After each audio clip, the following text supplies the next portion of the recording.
Mr. Shohrat Arif from Uzbekistan, Mr. Artem Ragimov from Russian Federation, Mr. Naeem Shaukat, India, Professor Rashmi Doraiswamy.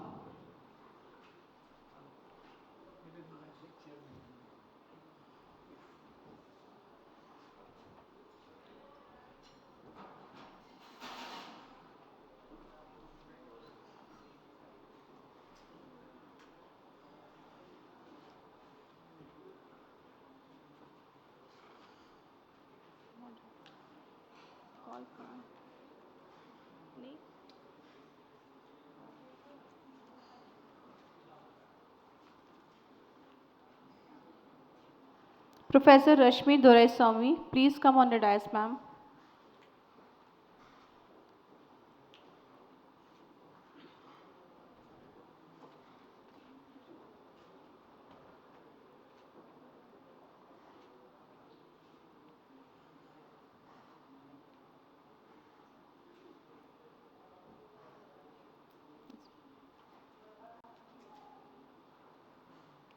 Before we start the session, as per our tradition, I request Shri Ashok Dhankarji, Project Officer, National Book Trust India, to kindly felicitate our esteemed speakers.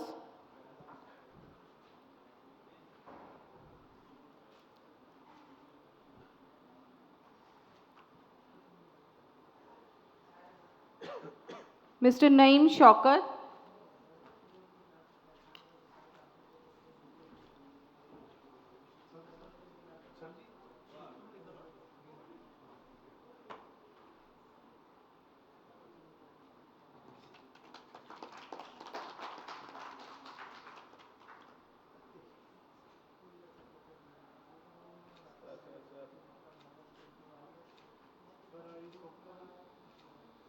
Professor Rashmi Doraiswamy.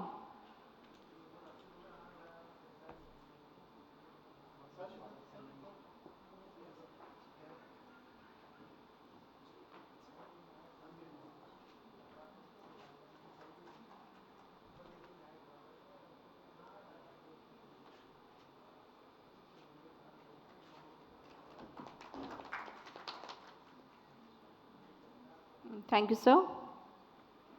The moderator of this session, Professor Rashmi Doraiswamy, is a former professor of the AG Academy of International Studies, Jamia Millia Islamia.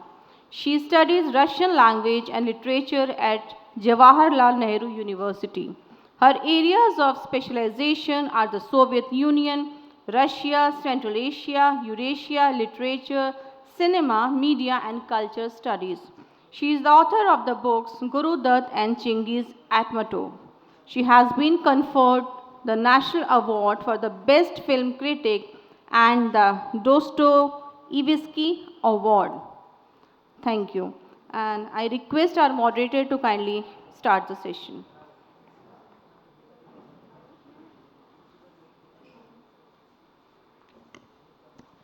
Good afternoon. I welcome you all to this post-lunch session of the SCO Young Authors Conference. This is the second conference and is being held under the aegis, of course, of the Government of India, the NBT, and the larger SCO countries who are participating. This particular session is devoted to television, and I think we have a good 1.5 hours of wonderful discussions on the topic of the new and old media and how young authors have to look at the various scapes of the digital media that forms the context in which they write. I would like to first of all invite Mr. Shohrat Aripov, who holds a master's degree in international relations. He is a journalist, he has worked in television and is a public relations specialist. His poetry collections include I Was Not Human, I Was Love, published in 2020, The Sound of Dusk 2022, and Blue Freedom 2025. His poems have been translated into Turkish, Azerbaijani, English, Kyrgyz, Kazakh, Tatar, and Russian. He's a member of the Writers' Union of Uzbekistan and a member of several international literary forums and poetry festivals, including the International Turkic Poetry Festival, the Festival of Young Creators of the Turkic World, and the Maulana Rumi International Poetry Festival, which was held in September 2025 in Konya, Turkey. He has been awarded many prestigious awards, including Shohrat, Glory Medal, and the Dostlik Friendship Order of the Republic of Uzbekistan and the International Organization of Turkic Culture called Turkskoy. So I welcome Mr. Shohrat Aripov to please make his presentation. Здравствуйте, уважаемые участники конференции. Современное медиапространство претерпевает фундаментальные изменения под влиянием цифровых технологий. Телевидение и радиовещание из традиционных каналов массовой коммуникации постепенно превращаются в мультимедийные платформы, обеспечивающие интерактивность, мобильность и персонализованный контент. Первый. Переход на цифровое вещание. Цифровое телевидение обеспечивает более высокое качество изображения и звука, чем аналоговые.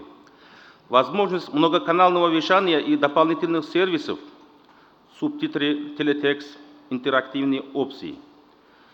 Онлайн-платформы и стриминг.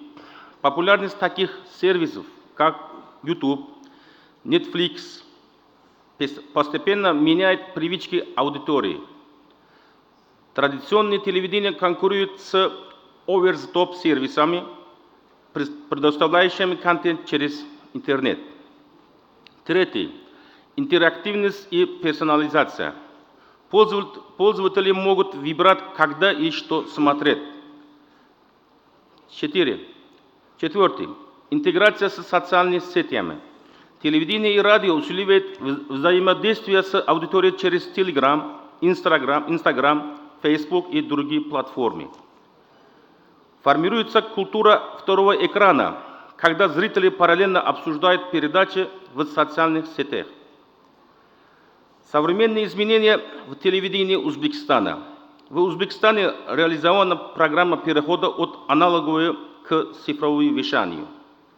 Сегодня более 36 телеканалов доступны в цифровом формате, что позволяет охватить до 98% населения страны. Телевидение Узбекистана активно обновляется. Для качественного и современного эфира внедряются новые аппаратно-студийные комплексы, передвижные телевизионные станции и спутниковые системы. Все это обеспечивает мобильность, оперативность и высокое качество вещания. Национальная телекомпания Узбекистана активно внедряет технологии искусственного интеллекта в сценарную, творческую и производственную работу. Сценаристы используют сервисы ChatGPT, Cloud, Screenwriter, ChatGPT и другие для разработки концепций и сценариев. В постпродакшн применяется возможности Adobe Premiere Pro 2025 год и Adobe Firefly, генерация кадров, автоматический перевод субтитров, интеллектуальный анализ медиаконтента и озвучка. Используются и сторонние плагины для создания дикторских голосов, редактирования и генерации видео. Внедрение интернет-трансляции мобильных приложений.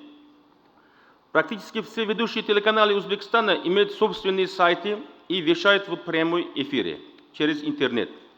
Популярны мобильные приложения, позволяющие смотреть ТВ и слушать радио на смартфонах. Развитие медиаконтента и интеграция с соцсетями. Телепередача активно распространяется через YouTube-каналы, Telegram-группы и стриминговые платформы. Увеличивается производство национальных сериалов, образовательных и развлекательных программ.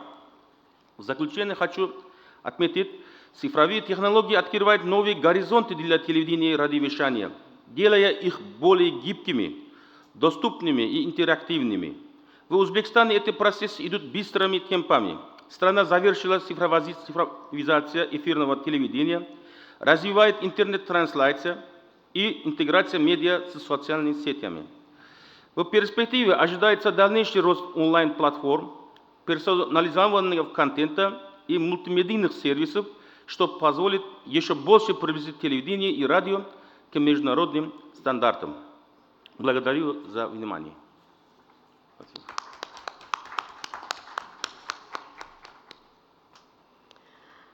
Thank you, Mr. Aripov, for giving us an insight into the mediascape in Uzbekistan. I now request the second speaker for this session, Dr. Naeem Shaukat, to please make his presentation. Dr. Shaukat is an assistant professor at the Media Education Research Center, University of Kashmir. He holds a postdoctoral degree in media studies and has published several articles in internationally renowned journals, including those of Routledge.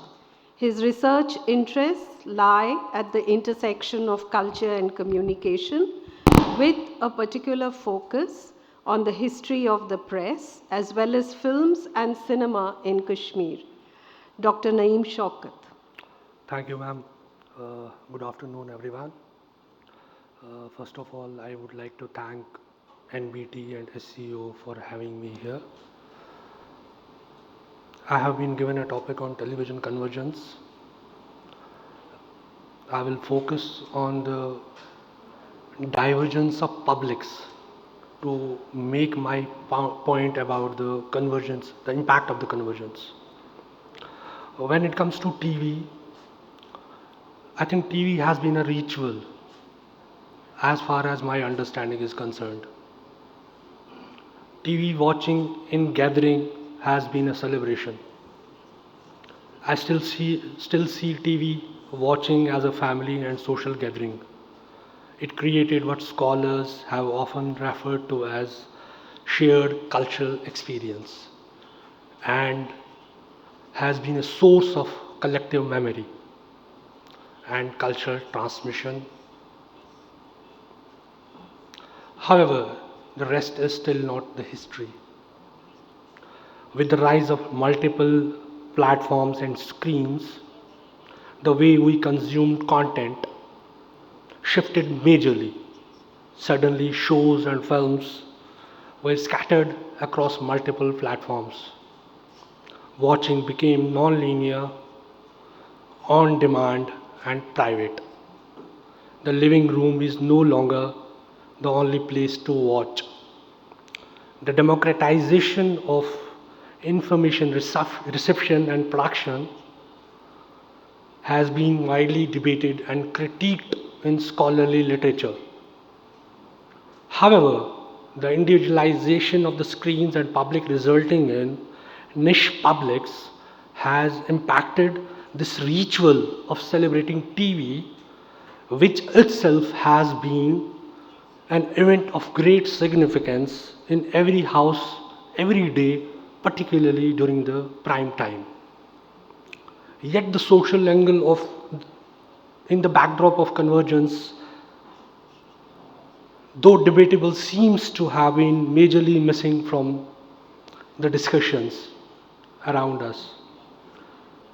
Ironically, what once was a unifying medium is pushing the individuals in a society towards divergence. In the age of convergence, where the boundaries between traditional broadcasting and digital platforms blur, television is no longer a single, unified experience. Instead, convergence is paradoxically leading to divergence. The audience of this idiot box are becoming more divergent, a process known as audience fragmentation, due to the factors like the proliferation of digital platforms, smart TVs, mobile devices, and more importantly, the products of counterculture like streaming services beginning with Slingbox in 2005, followed by Netflix, Amazon Prime, and others. These changes allow audience to access content on their own terms, fostering more personalized consumption and creating smaller, more specialized viewing groups rather than a single mass audience. The decline of shared culture is reality. With streaming and the ability to choose from a vast library of content, some academics note a decline in the shared cultural experiences that we were once common in the age of traditional broadcast television. When everyone watched different shows at different times, the cultural electronic hearth that brought people together is diminished. On the other side, the rise of niche cultures is also happening. In place of a single shared TV culture, the digital age has fostered numerous niche content cultures defined by specific genres and fan communities. This allows for the exploration of diverse perspectives and the expressions of minority identities as well. When I was a student, our teachers would often say with authority that TV, film, and video are different elements of information and communication. And when I'm a media trainer now, it's difficult for me to be sure about this, as the concept of broadcasting has significantly changed. No doubt, the convergence of traditional and digital platforms has blurred this line immensely. In the context of journalism, too, we have witnessed a profound shift.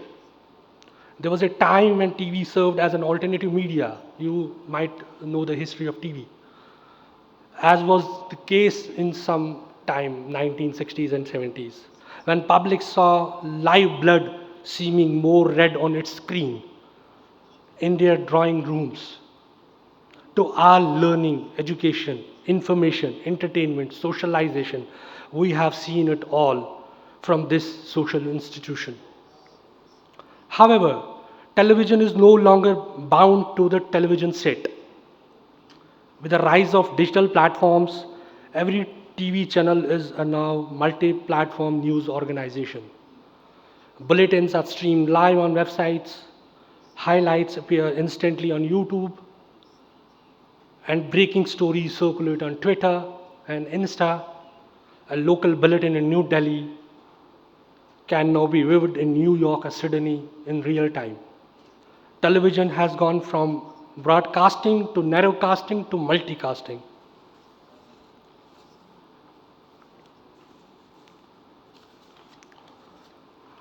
Although with it, the alliance between traditional and digital has led to what we know as the second screen culture, which my co-panelist was talking about.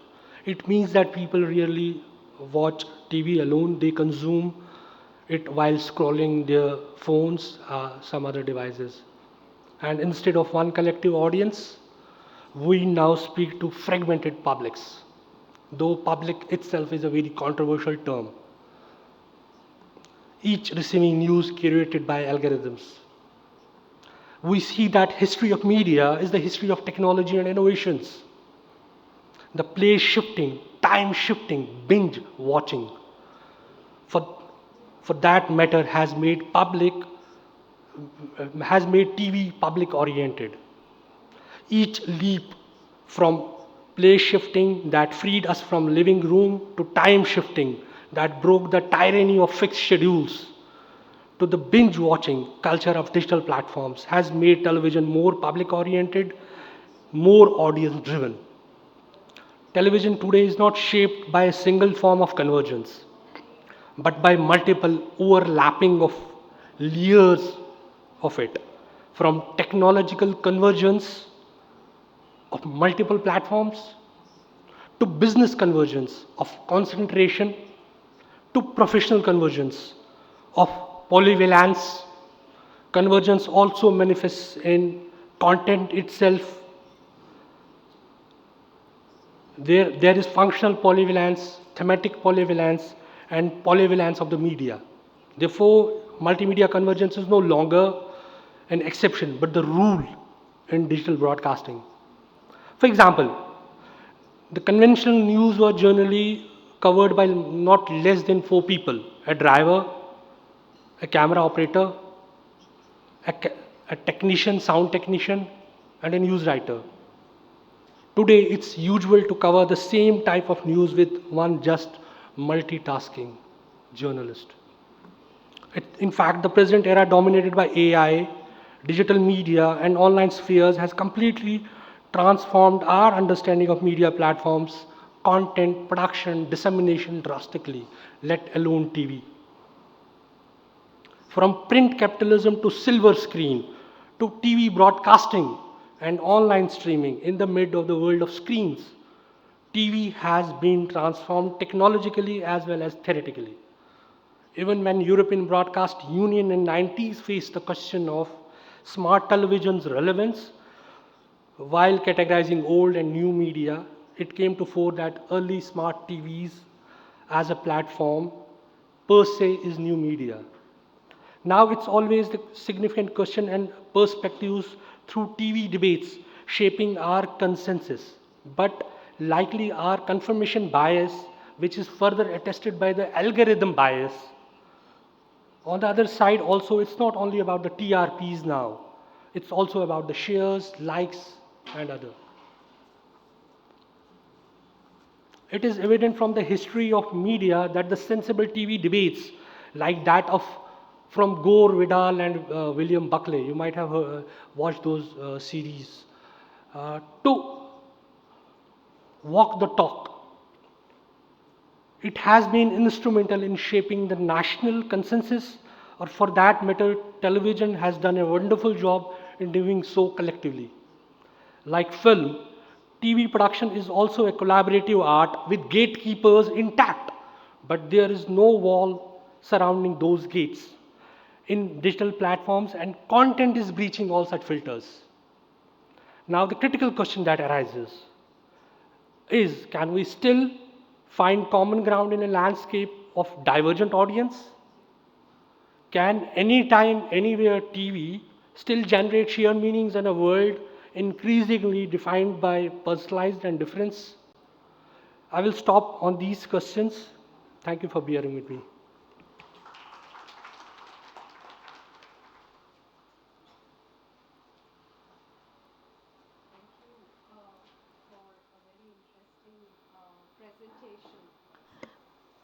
Dr. Naeem Shaukat, thank you very much for a very interesting presentation that laid out before us all the differences that exist, the divergences in an era of convergence media.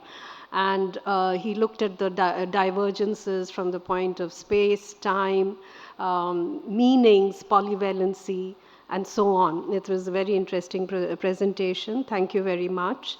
I now request Mr. Artyom Ragimov from Russia. He is a poet and winner of the National Literary Prize Slova in 2024, finalist of the All-Russian Young Poetry Festival, Filatov Fest, in 2024 and 2025, and the Pushkin Lyceum Literary Prize in 2024.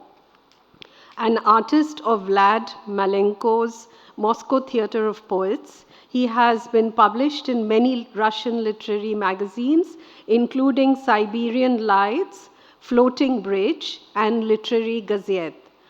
Born in 1992 in Novosibirsk, he works in IT as a UX writers team leader. Mr. Artyom Ragimov. Thanks. Dear friends, for decades, television was our window to the world. But today something has changed. The window is still here, but now we have many other windows open on our phones. And TV is asking a difficult question. What am I now? Is this in this digital era? Let's be honest. Television as a source of information is in a tough fight. A fight with social media, with messengers, with endless news feeds. The battle is for our attention. The new TV news can never be as fast as push notifications. It can never be as personal as a message from a friend.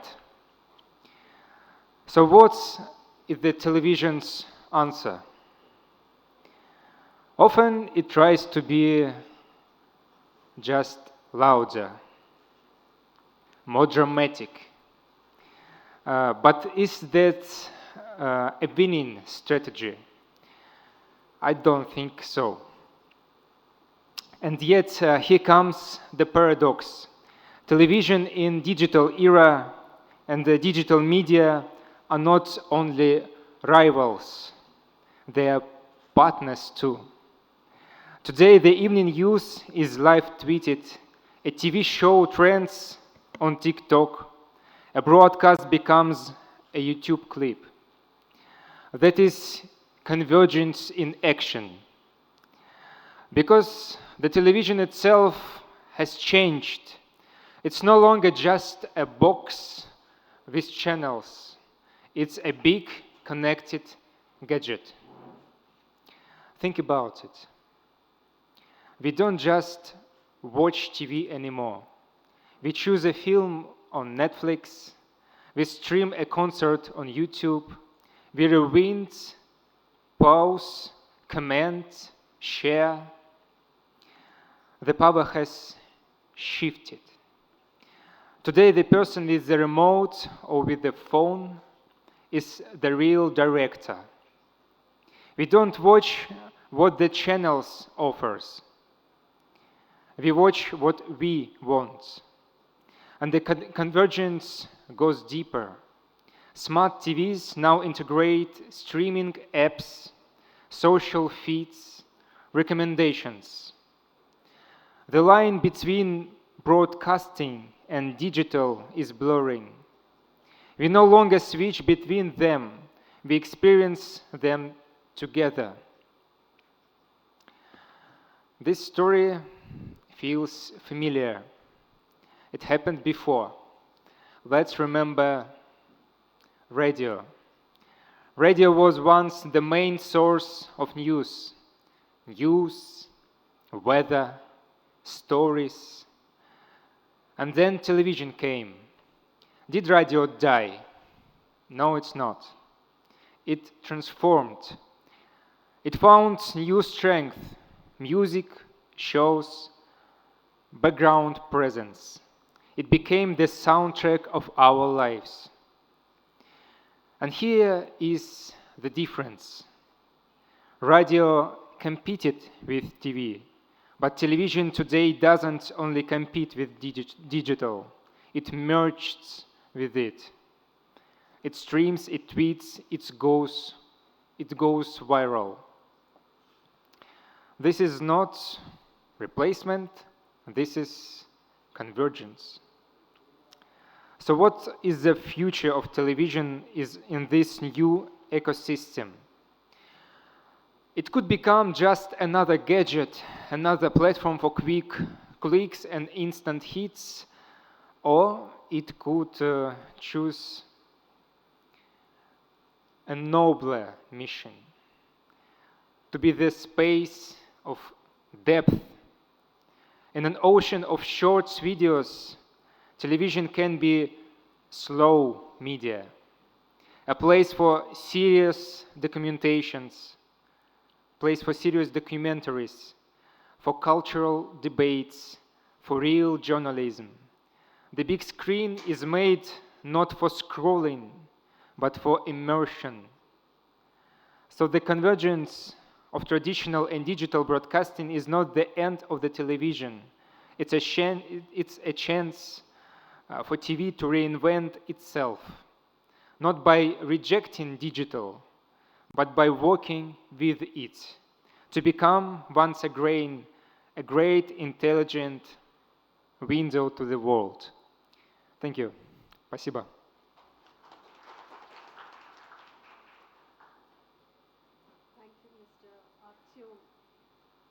Thank you, Mr. Artyom Ragimov, for looking at the very identity of television itself, from the traditional television set to what we have today, which is the smart TV, and how it can actually redefine its own identity as part of this digital era.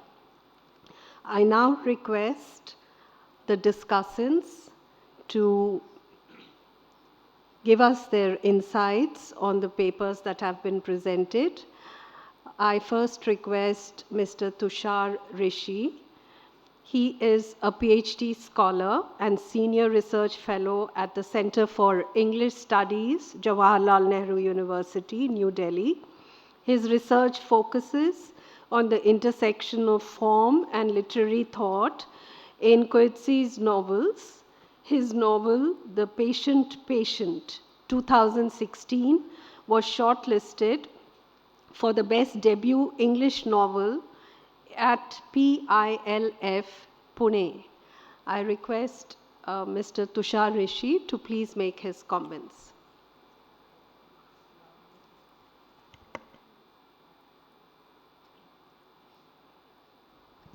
Am I audible? Yeah. Good afternoon, everyone. I would like to thank SCO and NBT for this opportunity. My question is for all the panelists, but it relates especially to Dr. Naeem's presentation and Artem's presentation. I want to ask about a very specific modern form of watching television through on streaming platforms, which is speed watching, which is when you increase the playback speed of a TV series to 1.25, 1.5, or even 2 times the normal speed. So I would like to hear your comments, your views on this phenomena. What does it do first to the consumption of as a community of viewers? Second, to the individual psyche of the individual viewer who is watching something on 2x speed. And third, I want to know, do you think, is it a good thing for the future of art and TV? Or is it something that we should be worried about, as in we can't even watch something on the normal speed anymore? So that is my question. Thank you. Thank you, Tushar, for this question. So actually, it has to do with psychology. We understand, like we have lost the patience. You know? We can't watch long films, narrative films. All we can do is like we can go to any social media website and watch reels and all this. So largely, it has to do with our psychology. Humans are best at adaptations. And you understand, like when humans start adapting a particular thing with generations, those things become permanent part of our society. So that way, over the period of time, like the way this content is being consumed these way, it has developed a new trend, as you rightly pointed out. So, but largely, I would say it has to do with mental health. Ultimately, it's impacting the mental health of individuals, because consumption that way is against the artistic ethics, as well as against the mental health of that particular person. I hope I answered your question. Artyom. Thanks for your question. I think we should divide two scenarios of watching TV. The first one is when you try to get some information, for example, how to boil an egg. In past times, you would ask it to your parents, mom or dad, and now you don't have them near you, so you watch TV, watch YouTube, how to boil an egg. And then you can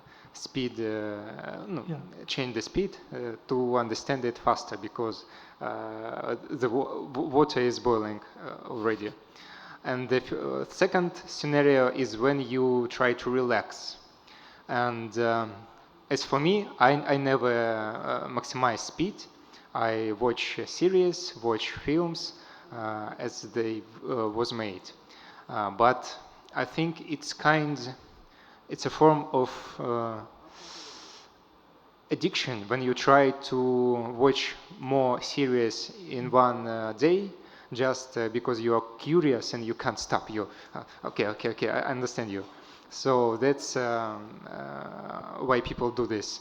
I don't think this is too bad, but maybe they don't get anything, they don't get everything that a director of this film wanted to tell them. But this is their choice. I can't say that this is too bad. Thank you. Thank you, Mr. Tushar Rishi, for your question and to the panelists for their answers. I now request Sharik Mohammed Aziz to discuss the papers that were presented. Shri Sharik Mohammed Aziz is a theatre performer and research scholar of Urdu poetry and drama. He has portrayed poets like Sahir Ludhianvi, Mir Anis, and Majaz Lucknowi, and acted in Pierrot troupe plays such as Ghalib in New Delhi. He has also worked in television. His research, a socio-political study of Delhi's Urdu stage drama, 1970 to the present, explores theatre's cultural and political dimensions. Mr. Sharik Mohammed Aziz. Thank you, ma'am. First of all, thanks to NBT and SCO for giving me this opportunity. My question is for Naeem Shaukat, sir. I want to ask a research scholar of performing arts that we always saw a convergence between different media forms and technology that will help a newer media to emerge, like through lithographs and calligraphy. We saw print media to emerge out of it and build itself on that infrastructure and materiality. Same with cinema is built on photography and theater practices. So now, is there a form, especially in digital broadcasting, that is built itself with convergence of different media? So digital media is continuation of traditional media, or it deviate in certain aspects, especially after the introduction of AI in media production? Being a student of media history, I would say the history of media is history of technology. There have been multiple platforms. Like when print came into existence, it was followed by radio. People said, most of the scholars at that point in time said, "Okay, it will replace print completely." Then it was said for TV as well. And now people are discussing and debating about the replacement of all the alternative platforms by digital platform. But I think it's all these platforms are relevant, ubiquitous. No platform could replace or make other platform irrelevant. But at the end of the day, we need to understand that digital media is nothing but a platform. We are not creating content. Like for example, you may have some pseudo influencers, I would call them. They are creating content on daily basis. You watching those pseudo influencers on daily basis and consuming their content. But largely the content is being produced by the media houses. That may be a print outlet or TV, and they are disseminating the platform through which that particular content is being disseminated as is digital media. That's how we understand it. But on the other side, it has done the democratization of information as well. The public is largely creating the content and contributing to the larger narrative, and counter publics and this vernacular publics have come into being, and they have started telling their own narratives. That is again part of it. But it's very difficult to answer your question, whether it will completely replace other platforms. I don't think it's going to happen, because print is increasing. See the trends in India, particularly we have on daily basis we are getting new newspapers, and particularly in Japan, print is again increasing. So that way it's very difficult to answer this particular question, but somehow it has impacted. Though the readership, if you see print media, was like, for example, a particular newspaper was published, 1 lakh copies of a particular newspaper are being printed, but digital platforms have increased their circulation, their readership that way, because the content is now circulated through digital platforms as well. So that way it is helping that particular alternative, yeah, traditional media, not replace, it's not going to replace it, as far as I understand. Thank you, sir.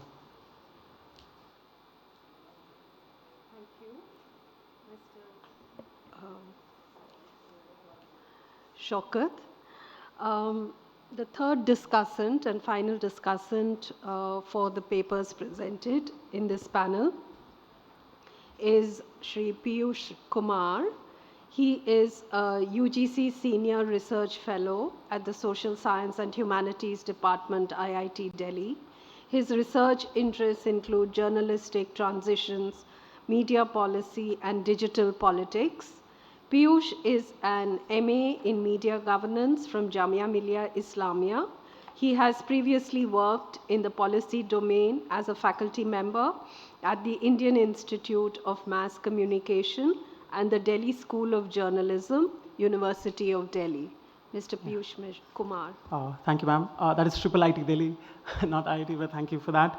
Thank you for the organizers for the opportunity. It seldom happens that you get to listen to speakers from across different countries.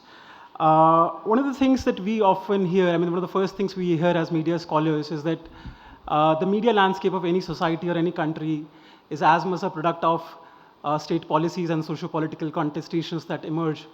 And I think this sort of presents a good opportunity to sort of reflect upon that.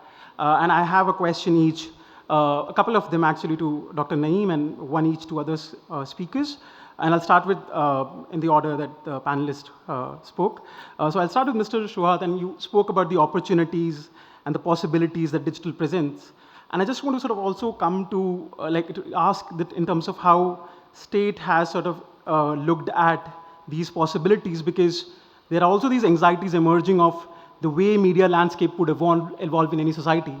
What I mean in this sense is that, for example, you see monopoly and oligopolies emerging in different societies, especially tech giants emerging and far more powerful than the traditional dominance of corporate or conglomerates in particular societies. So I just want to sort of know how state in Uzbekistan has looked at this landscape of certain actors sort of becoming more dominant. For Dr. Naeem, really interesting presentation there. I just have a couple of points. One is, you just spoke about this as a response to the previous question, and I want you to sort of focus on this part of that, how, there was this part of digital emerges as an alternative, but TV continues to have a certain amount of capital, that there are only, state is very clear about what can be, shown on TV, while that can be shown on internet. So I want you to reflect on this idea of one particular medium still having that capital that other medium is not able to possess. Where TV sort of still captures a certain amount of capital or certain amount of eyeballs that other mediums do not. And I just want you to reflect on how do you sort of think of that, and where do these in convergence we come in, because the players who are both on digital and TV, in terms of the ones who own them, still have more capital as compared to those who are only on digital. So, and I just want you to reflect. And the third question, very good, very interesting presentation, Mr. Atim, and I just have one question. TV in general, you spoke about TV's ability and TV should be reinventing itself. And I want you to sort of reflect on how we imagine that operationalizing in real time, because there is a history to, people calling it an idiot box. In traditional context, it was considered a less serious medium as compared to print. And in the current context, as we are speaking about that, there are these anxieties around people's attention span and so on and so forth. And the same players who are on TV are also fighting for revenue streams. So how do we then see it? And what one part of it is that, do state intervene? What I'm basically alluding here is that there are countries where government has intervened and asked Google to pay money to traditional journalist organization because it has become unsustainable, because Google and Facebook sort of take a certain amount of margin from advertising stream. So what I basically want to know is that for TV to emerge as a serious medium, do you also see the role of state and other players in sort of ensuring that TV does become that? Yeah, thank you so much for the opportunity.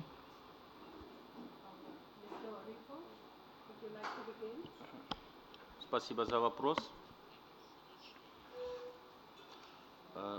Когда я первый раз работал в телевидении, это был 2003 год, тогда я в государственном телевидении работал, тогда был информационная типа монополия, телемонополия, были основные государственные телеканалы. Когда потом я работал в 2020 году, я когда работал, тогда уже ситуация другой стала. Много негосударственных телеканалов появлялись. В информационном медиапространстве были конкуренция между телеканалами. Ну, я считаю, нужна обязательно государственная поддержка телеканалов. Но сейчас в Узбекистане очень хорошо развиваются негосударственные СМИ, негосударственные телеканалы. Даже они очень популярны сейчас стали, чем государственные. Я когда выступаю в государственные телеканалы, мало мои знакомые об этом говорят. Но когда выступаю в негосударственные телеканалы, много смотрят, потому что они популярны, они постоянно освещаются одновременно социальными сетями, поэтому очень это полезно стало. У нас есть некоторые фонды, они поддерживают негосударственные СМИ. Например, при парламенте работает, есть один фонд поддержка негосударственных СМИ. Они специально делают субсидии, гранты дают для негосударственных СМИ, что они в какой-то проекте работали, какой-то в сфере, какой-то проблему они изучали, потом освещали и потом создали социальные мнения у людей. Поэтому такие фонды, есть еще фонд поддержка масс-медиа. Такие фонды сейчас активно развиваются, и потом государство финансируется через эти фонды негосударственные СМИ. Я считаю, в будущем будут еще популярны негосударственные СМИ, потому что они работают другим подходом, поэтому сейчас негосударственные СМИ тоже думают, они сейчас тоже изучают свой потенциал. У них есть большой потенциал по техническим основаниям, имею в виду. У них есть деньги. Они тоже очень сейчас в последнее время очень развиваются, особенно в Узбекистане, контентом. Я считаю, скорость это хорошо, но главное для использования, я считаю, пользователя это контент. Это качество контента. Я так считаю. Спасибо. Mr. Shaukat. As far as question to me is concerned, so it's the taste. Like you understand the taste of audience on social media and taste of audience on serious platforms, newspaper, television. The content producers are providing content accordingly. Like you talked about the difference in the content and providing of different type of content to different platforms. So as a producer, for example, if I'm a content producer, I understand my audience, target audience. If it's social media, I will provide a certain sort of content. But then again, we understand that these serious platforms are there, and then intelligentsia has been watching all those programs, and the policy makers are totally dependent on those particular serious platforms, and the decision making is being done on those via after discussions and debates via those platforms. So the content producers have understood the target audience, and they are accordingly in the market. Like if we understand that if we have developed a bad taste, we will mostly surf internet and rely on social media reels and all those things. But if you are serious about the serious stuff, intellectual stuff, so you will visit some website, you will read some book which will have that serious content. When it comes to as you told about the authority, national consensus building is very important in a country. Like as I told about the fragmentation of the publics, You know, first thing is public is a very controversial term, as I have been telling from my speech. We don't understand what is public, where is public, when is public, what is concerned public. So it has been a controversial term. When it comes to national consensus building, you need some platform which has that reach, and then that rich content through which you can develop, yeah, you can get those policy makers into the domain of this particular thing. So that way television is playing an important role in developing national consensus, because it's not possible to build national consensus through those fragmented audiences which are available on social media. I think I answered your question. Thank you. Mr. Artyom Rakimov, would you like to answer? Okay. Thank you to all the panelists, to the discussants for having raised very pertinent questions, and to the panelists for having answered them with great depth. I now request the chairperson of this session, Professor Milind Sudhakar Marathe, to please give us his comments. Professor Marathe is chairman of the National Book Trust, India. He is an academician with over 30 years of experience.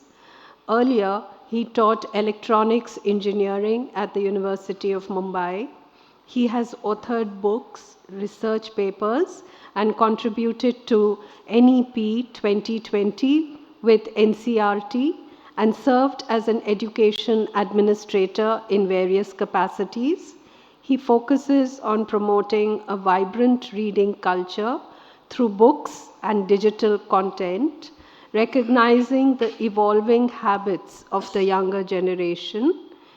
In the Amrit Kal, he foresees books and the habit of reading assuming a more substantial role in nation building. Professor Marathe, please. Thank you, Rashmi Madam, and all my panel members and audience also.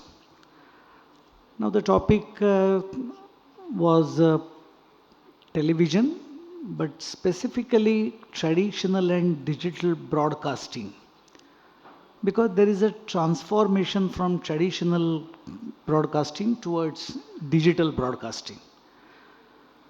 Now, one thing is very sure, that the penetration of radio and television is great in India. Now, I couldn't get very 100% authentic figures, but around 21 crore families are having household television as of now. So 140 crore population, if I consider and I divide it by 4, then roughly it comes out to be 35 crore families. Roughly out of that, 21 crore families are having television. So the penetration is very high, and because of that, its effectivity is tremendous. Now we all know about the traditional broadcasting, normal terrestrial TV, then which was the signals were transmitted through air. Then we came with the digitalization, set-top box. So we already have observed this complete transition. Now when I see the transition of the broadcasting methodology, then from traditional broadcasting, we come to the internet protocol television. No doubt they are not very popular, but still IPTVs, where many features can be added in IPTV. Now, in a broadcasting, technology plays a very important role. And because of the technology, the method of broadcasting changes. Now, I'm not at present commenting about the content, author, or the people who are contributing the content on the television. Because according to me, the broadcasting comparison, traditional and digital, is basically the topic of the discussion. Now the television has started in India from idiot box to window to the world. So that is the first main important transition I can say. Now as the digital broadcasting starts, many new features have added and we have to acknowledge that. First and very foremost quality of digital broadcasting is streaming services are dominating. Then the second important thing is personalized viewing or personalized experience, or you can say it is a user centrivity. That is also a very important aspect of digital broadcasting. Then there is a convergence of broadcasting and social media. That also many of the panelists have mentioned. It's a conversion of broadcasting and social media. Now we are moving away towards from 5G to 6G.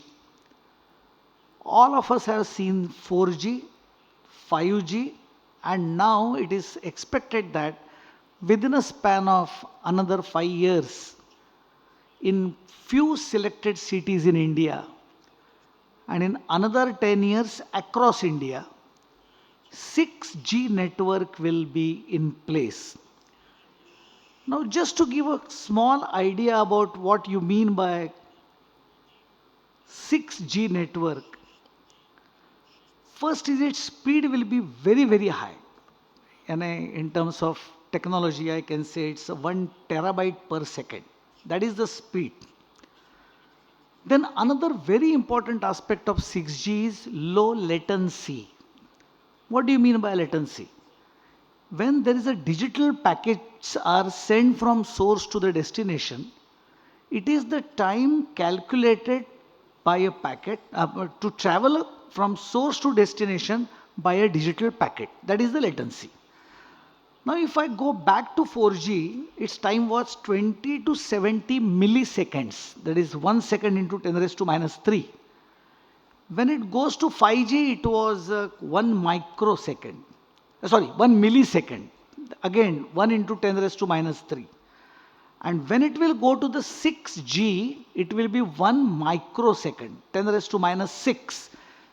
So because the latency is almost going towards 0 second, that is as good as real time, you will get an immersive experience of watching that particular broadcasting. And you can have an AR, VR capabilities if the speed is 6G.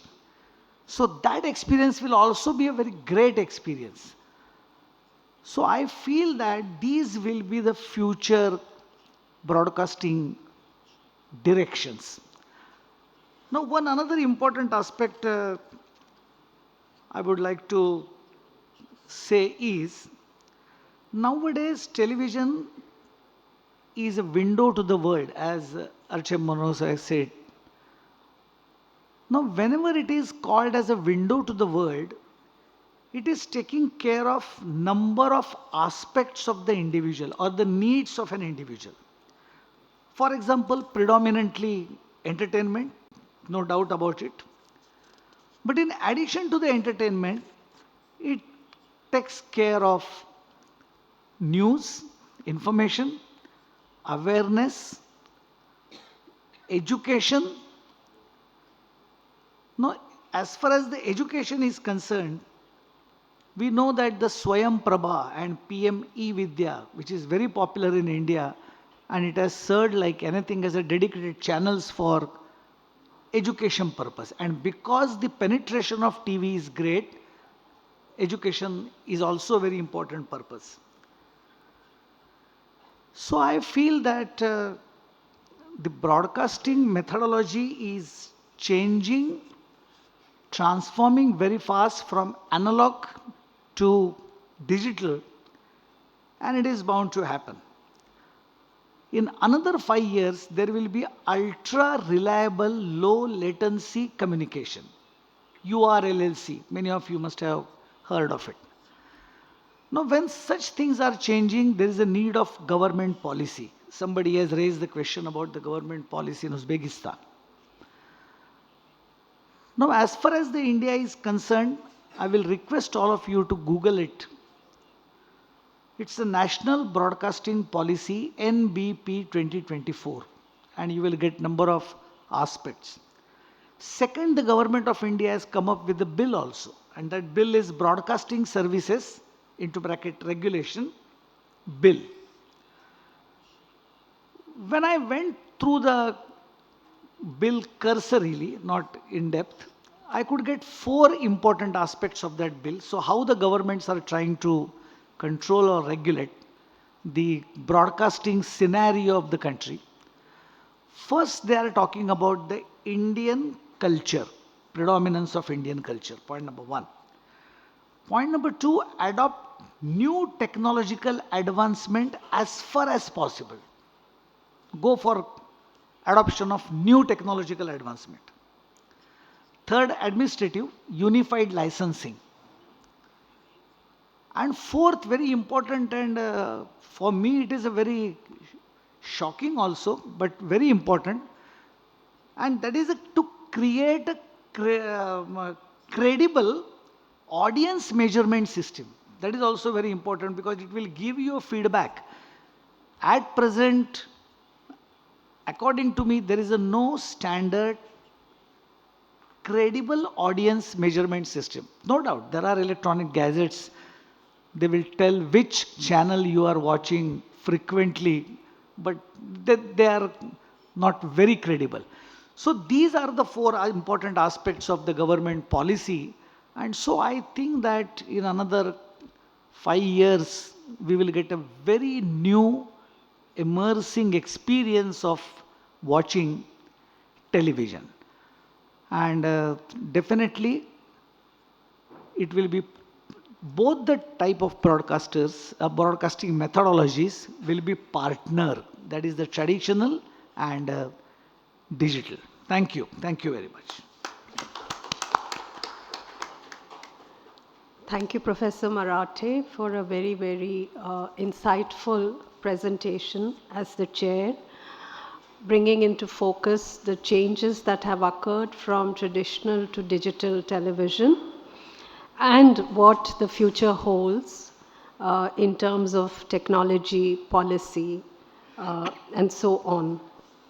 Thank you very much. I now throw open this session for question and answers from the participants and delegates who are in this hall. Please raise your hand and ask your question. Please. Hello.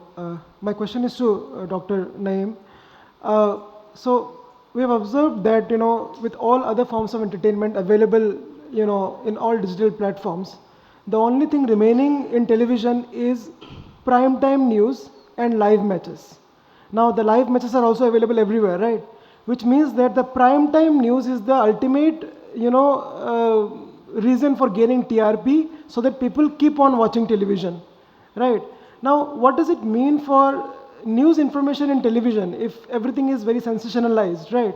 And what does it mean for the future of TV? Because if this is the only thing, remaining in television where people are watching it, religiously, that, okay, I have to switch on my TV and, blast some news, right? So, yeah.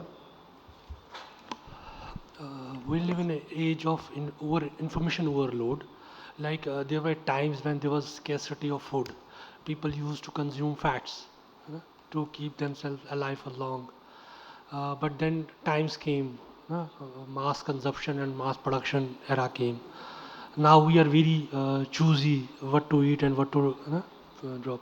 It also applies to information as well. Like you have a number of platforms, information overload. Now it's up to you to decide which information is good for you. Like you are right, sensationalism has been part of the media. Like if you go, the father of journalism, Pulitzer, He has also done sensationalism and yellow journalism. He used to publish yellow cartoon in his newspaper and used to publish crime stories. It's up to you. Like if you find any platform exaggerating content, it's up to you whether you watch that content or not. But it's very important for us to understand that audience are watching. That's why they are creating it. Huh? Otherwise, they would not. They would stop this business.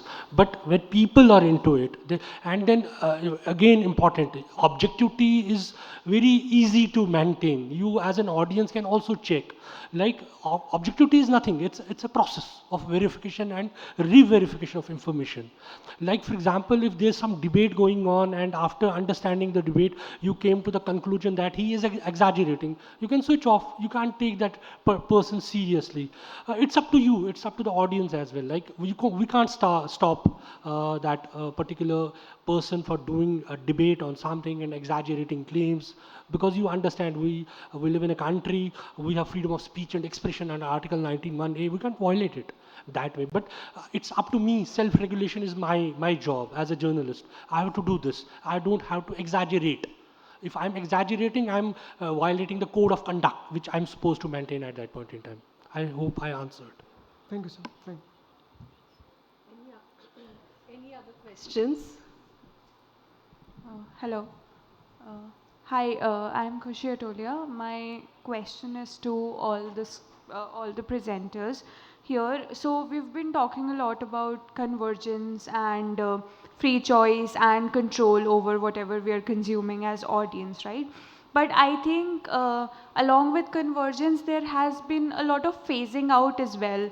People choosing to view similar TV programs over streaming platforms instead of watching them at a particular time on the television. So I think there has been a phasing out of traditional TV practices. So and I believe that a lot of it roots from a sense of control that you get when you're watching the same thing on any kind of streaming platform. Even if I want to watch a daily soap over the streaming platform instead of the TV at a designated time. So do you think that sense of control sort of overriding traditional TV practices, does it root from some sort of a larger media anxiety, or is it just, a preference that it is better to watch over streaming platforms so that maybe we can watch it on twice the speed or 1.5 times the speed like somebody else asked? Would you like to answer? Okay, so it's all about the control. Like as part of public, as part of audience, I want control over content.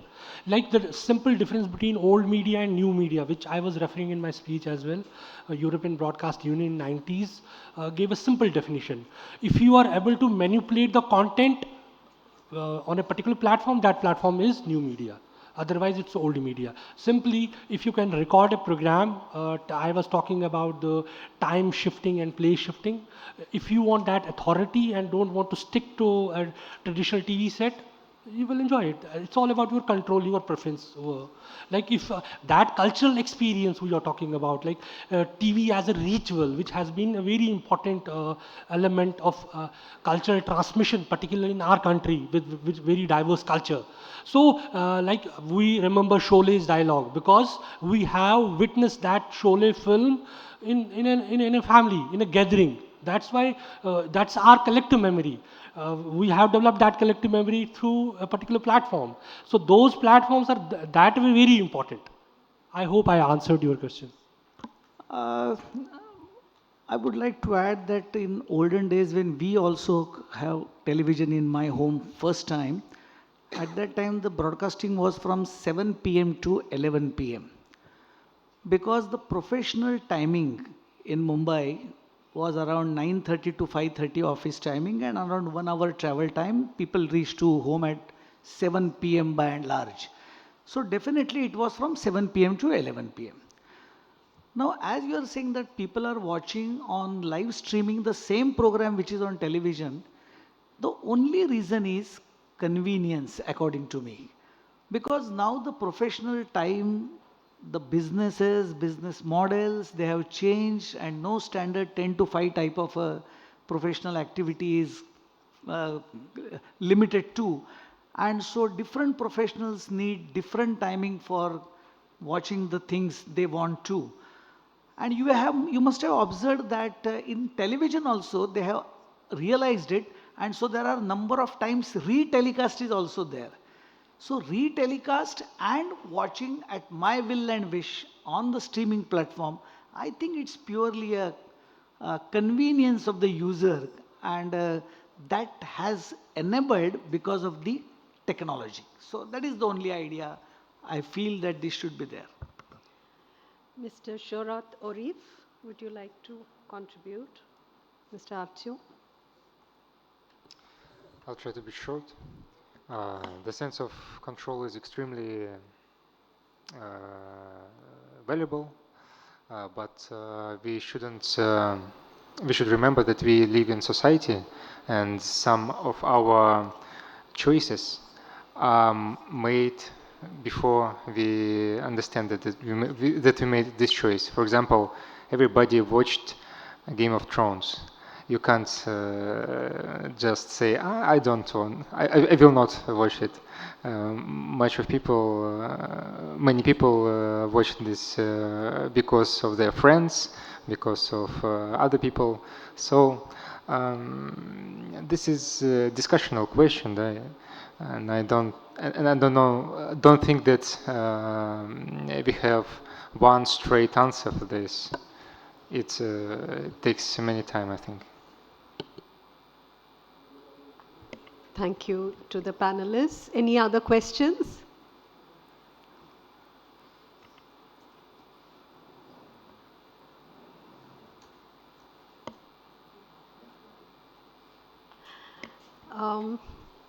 Since there are no more questions, I think that I could give the vote of thanks.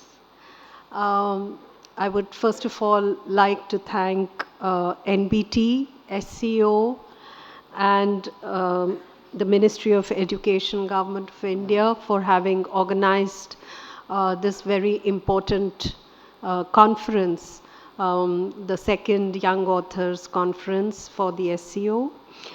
I would also like to thank the chairperson of this particular session on television, Professor Milind Marathe, for having given us his very valuable comments, insights on the way in which television has developed in India through the decades, from its being linear and being traditional to the present era where television is very much immersed in the digital media platforms, and also for charting out the future of the way in which television would probably develop in India.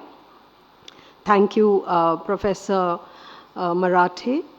I thank all the panelists. We're very grateful to them. Mr. Shohrat Orif, Mr. Dr. Naeem Shaukat, and Mr. Artyom Ragimov for their very valuable presentations on generally about digital television, about how television has changed historically, and also for giving us opening windows for us into television in their own particular countries. Thank you very much for these insights. And I would finally like to thank all the discussants, Mr. Tushar Rishi, Sharik Mohammad Aziz, and Mr. Piyush Kumar, for having commented on the papers, raised valid questions, and for having taken the discussion on these papers to a new height. And thank you finally to all the people who asked questions and for making the interactive session very, very fruitful. So I think we can end this session now, and I request to end this session. I, on behalf of National Book Trust India, thank our esteemed speakers for such an enriching session. I now request Shri Ashok Dhangarji to kindly felicitate our discussants. Mr. Tushar Rishi, Mr. Sharik Mohammad Aziz, and Mr. Piyush Kumar. Please come on the dais.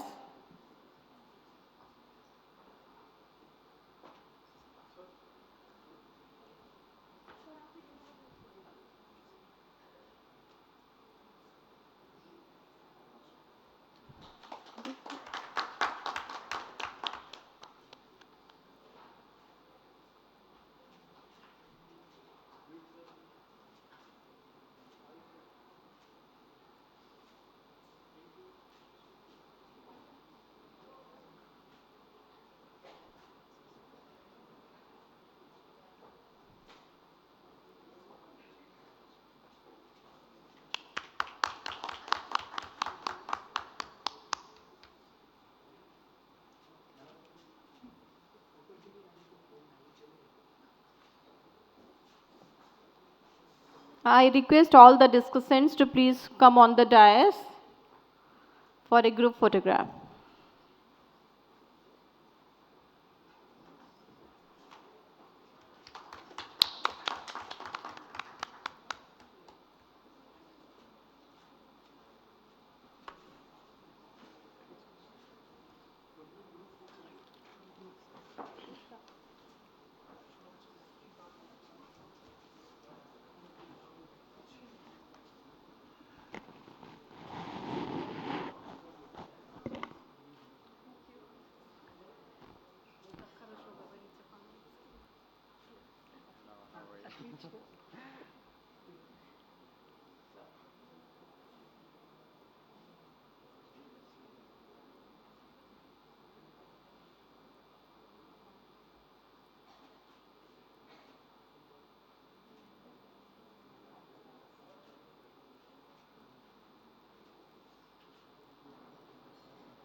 The valedictory session of SCO Young Authors Conference 2025 is at 4:15, and I request you all to kindly join the valedictory session at 4:15. Thank you.